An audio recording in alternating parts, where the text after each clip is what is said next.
Article 370। Welcome to स्के education. मेरा नाम है सुमित केसपी।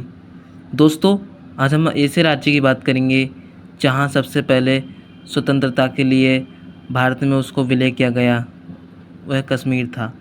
स्वतंत्रता से पहले कश्मीर भारत के नॉर्थ वेस्ट के कोने में स्थित एक देसी रियासत थी। भारत पाकिस्तान विभाजन के समय ये निर्णय भी लिया गया, इस बात का फैसला स्वयं कश्मीर करेगा कि भारत में शामिल होना चाहता है या फिर पाकिस्तान में, या फिर वह स्वतंत्र राज्य बनना चाहेगा। कश्मीर के राजा सिंह हरि सिंह थे जो कश्मीर को स्वतंत्र राज्य बनाए रखने के लिए निर्णय ले लिया, परंतु पाकिस्तान सदैव ही कश्मीर को अपनाने के राज्य में शामिल करने के लिए उत्सुक रहा। अतः उसने पश्चिमी सीमा प्रांत के कबीलाई लोगों को प्रेरणा और सहायता देकर कश्मीर पर आक्रमण कर दिया। 15 अक्टूबर 1947 को लगभग 5000 पाकिस्तान छापेमारों ने पाकिस्तान के जो पाकिस्तान इलाका था उसको बॉर्डर में कश्मीर में घुसकर अंदर ओवन के किले को घेराबंदी शुरू कर दी। 22 अक्टूबर तक इस घुसपैठ ने एक पूर्ण आक्रमण का रूप धारण कर लिया। आक्रमणकारियों ने अधिकांशतः पाकिस्तान सैनिक थे। इस आक्रमण के से कश्मीर में अस्तित्व को खतरा पैदा होने लगा। ऐसे में कश्मीर के महाराजा भारतीय सेना से मदद मांगने के लिए मजबूर होने पड़े। भारत ने सैन्य मदद उपलब्ध कराई और कश्मीर घाटी में घुसपैठियों को खदेड़ा। इससे पहले भारत सरकार ने महाराजा जो हरि सिंह थे उनसे कहा था कि वो संघ में विलय होंगे तभी हम अपनी सेना को भेजेंगे। इस प्रकार विलय पत्र पर दस्तावेज पर उन्होंने हस्ताक्षर करवा लिए।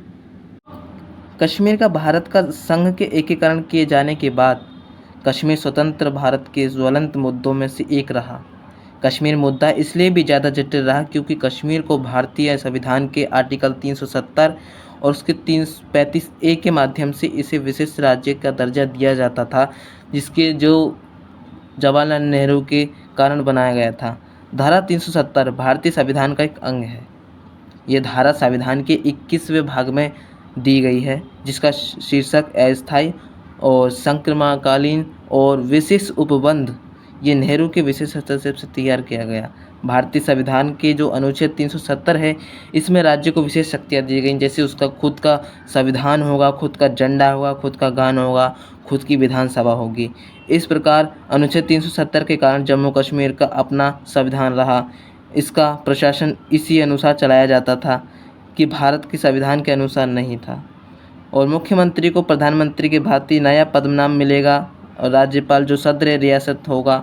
इस तरीके से वहाँ पे संविधान में रियासतों के बारे में कि किस तरह से उनका जैसे प्रधानमंत्री मुख्यमंत्री का संबंध है वो किस तरीके से रहेगा। भारतीय संविधान में जम्मू कश्मीर जो राज्य के लिए जो कानून बनाने की शक्ति संघ सूची में और समवर्ती सूची में रखी गई थी, उन विषयों तक सीमित रखा गया, जिसको राष्ट्रपति उस राज्य की सरकार में परामर्श करे कि उन विषयों के उस स्थान को संबंधित विषय घोषित कर दे। अर्थात वो राष्ट्रपति ही करेगा जो भी करेगा, जो भारत में शामिल करेगा जम्मू कश्मीर को। अनुच्छेद जो 35A था, ये व्यवस्था दी गई थी कि अन्य राज्यों के भारतीय नागरिक इस राज्य में अचल संपत्ति नहीं खरीद सकते, यानी कि ज़मीन जायदाद यहाँ पे नहीं खरीद सकते। अर्थात इस राज्य में संपत्ति का मूलभूत अधिकार लागू है, वहाँ पे सिर्फ वही लोग खरीद सकते हैं वहाँ के नागरिक हैं। अनुच्छेद 370 और 35 को हटाया जाने के लिए एक विधान, एक निशान, एक प्रधान को स्थापित करके झंडे का राज्य एक प्रधान बनाया जाना जम्मू कश्मीर एवं जो कश्मीर राज्य है विशेष प्रस्तावित जो उसके खिलाफ थे।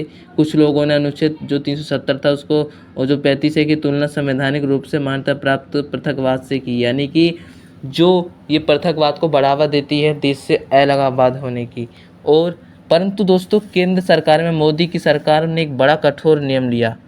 उसने एक कदम उठाया। 5 अगस्त 2019 को भारतीय संविधान के अनुच्छेद 370 के एक खंड को छोड़कर बाकी निष्प्रभावी को कर दिया उनको। इस प्रकार जम्मू कश्मीर का राज्य का विशेष दर्जा भी समाप्त हो गया। संविधान के अनुच्छेद 35A को व्यर्थ घोषित कर दिया गया, जिसके कारण लोग अपने जो जम्मू कश्मीर इलाका है वहाँ पे ज़मीन खरीद सकें, ज़मीन जायदाद अपनी बना के रह सकें। कश्मीर में जो अनुच्छेद आर्टिकल 370 और 35A को हटाने के लिए 5 अगस्त 2019 को संसद में जम्मू कश्मीर पुनर्गठन विधेयक लाया गया, यानी कि 2019 में 5 अगस्त को विधेयक लाया गया, कानून लाया गया कि इसको हटा दिया जाए 370 और 35A को। ये विधेयक संसद के दोनों सदनों में 6 अगस्त 2019 को पारित हो गया और 9 अगस्त 2019 को राष्ट्रपति की इसकी स्वीकृति मिलने पर 370 और 35A का खंडन हो गया और जम्मू कश्मीर के 2 केंद्र शासित प्रदेशों में लद्दाख और जो जम्मू कश्मीर था वो उभर कर आया, अलग अलग बढ़ चुके। और जम्मू कश्मीर केंद्र शासित प्रदेश में दिल्ली और पुडुचेरी की तरह ही विधानसभा होगी, यानी कि इस तरीके से दिल्ली में विधानसभा होती है उस वक्त उसकी अलग खुद की विधानसभा थी, तो पुडुचेरी में केंद्र शासित प्रदेश होते हुए भी वहाँ पर विधानसभा होगी। और जबकि लद्दाख चंडीगढ़ की तरह भी बिना संविधान सभा वाला एक केंद्र शासित प्रदेश है। आपको पता है ना, चंडीगढ़ के और जो दोनों की राजधानी चंडीगढ़ है, उस तरीके से दोस्तों इनके अलग अलग एक ही विधानसभा उसी में है, प्रशासन वहीं पे चलता है। इसकी बात हम दोस्तों अगली वीडियो में करेंगे। समझते दोस्तों 1 अक्टूबर 2019 को जम्मू कश्मीर का पुनर्गठन अधिनियम लाया गया। जब ये लागू हुआ तो उसके अंदर जो बताए गए प्रमुख प्रभाव उसके बारे में दोस्तों समझ लेते हैं। इसमें जब 370 हटा और 35A का खंडन हुआ तो उसमें कहा गया कि जम्मू कश्मीर अब पृथक संविधान और झंडा और उसकी गान अब ख़त्म हो चुकी है, यानी कि उसका संविधान भारत का संविधान वही होगा, उसका खुद का संविधान नहीं हो सकता, उसके खुद के झंडे नहीं हो सकते, ना ही उसकी खुद की गान हो सकती है। दोहरी नागरिकता दोस्तों समाप्त हो चुकी थी, पहले दोहरी नागरिकता थी। वित्तीय आपातकाल लगाया जा सकेगा, क्योंकि पहले वहाँ पे वित्तीय आपातकाल नहीं लग सकता था क्योंकि उसकी खुद की सरकार थी उस वक्त जब हरि सिंह राजा थे। संसद द्वारा पारित सभी कानून लागू होने लगेंगे, जो भी लोकसभा और राज्यसभा में कानून बनेगा वो जम्मू कश्मीर में लागू होगा। अब देश को कोई भी नागरिक जम्मू कश्मीर सरकारी नौकरी पा सकता है, पहले वहाँ का स्थायी नागरिक ही सरकारी नौकरी पा सकता था।